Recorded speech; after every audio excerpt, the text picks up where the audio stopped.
हम बात करेंगे अधिगम की।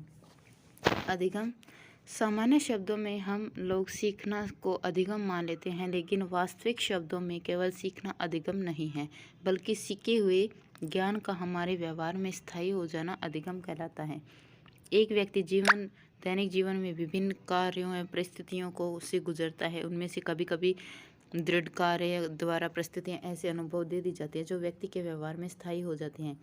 ये स्थायी हो जाने वाले अनुभव ही अंतिम रूप से व्यवहार में स्थायी परिवर्तन लाते हैं, जो अधिगम कहलाते हैं।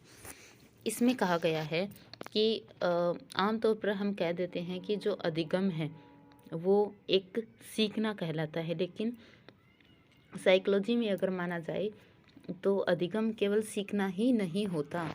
जो कुछ हम अपने वातावरण में, अपने परिवार से, अपने समाज से, जितने भी हमारे कांटेक्ट में हैं, सबसे जो कुछ भी सीख रहे हैं उसको हम अपने व्यवहार में अप्लाई करते हैं ना, तभी उसको अधिगम कहा जाएगा।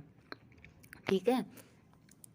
और जो हमारा सीखा हुआ ज्ञान है, जैसे शुरू से लेकर, जैसे पहले परिवार में सीखा, फिर समाज में सीखा, स्कूल में सीखा, इन सभी का जो ज्ञान है हमारे व्यवहार में स्थायी हो जाना है, क्या कहलाता है? अधिगम कहलाता है। ओके। अब कईयों ने इनकी परिभाषा दी अधिगम की, जिनमें से वुडवर्थ ने कहा है, स्किनर ने कहा है, गिलफर्ड ने कहा है, वुडवर्थ ने कहा है, नवीन ज्ञान एवं प्रक्रियाओं का अर्जन ही अधिगम है। इस प्रकार से आप तीनों देख सकते हैं। ओके। अब है अधिगम की विशेषताएं। फर्स्ट है सीखना अधिगम है। ठीक है। फिर दूसरा कहता है व्यवहार परिवर्तन है, मतलब अधिगम क्या है? व्यवहार में परिवर्तन लाना ही अधिगम है। तीसरा है अधिगम जो है, जो नवीन ज्ञान, मतलब नई ज्ञान है, वह प्रक्रियाओं को ग्रहण करना ही अधिगम है। चौथा है आदतों के निर्माण की प्रक्रिया ही अधिगम है। ठीक है। पांचवा है अधिगम अनुभवों का संगठन है। छठा है अधिगम अनुभव व प्रशिक्षण का परिणाम है। अधिगम कार्य व उत्पादन है। अधिगम अनुकूलन है। अधिगम विशेष परिस्थितियों की उपज है। अधिगम भी अधिगम है। और अधिगम सार्वभौमिक प्रक्रिया है। अधिगम निरंतर चलने वाली सतत प्रक्रिया है। ओके।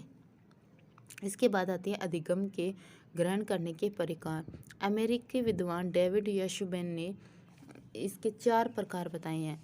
सबसे पहला है अभिग्रहण और दूसरा है अन्वेषण। अभिग्रहण क्या होता है? जब एक बालक के सामने किसी वस्तु को प्रेषित किया जाता है और वह बालक उस विषय वस्तु को बिना अर्थ समझे वैसी की वैसी ही स्मरण कर लेता है या रट लेता है, उसे कहा जाता है।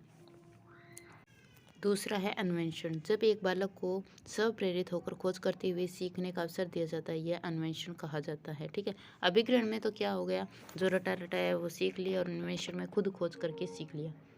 थर्ड है रटंत और फोर्थ है सार्थक। रटंत में क्या होगा?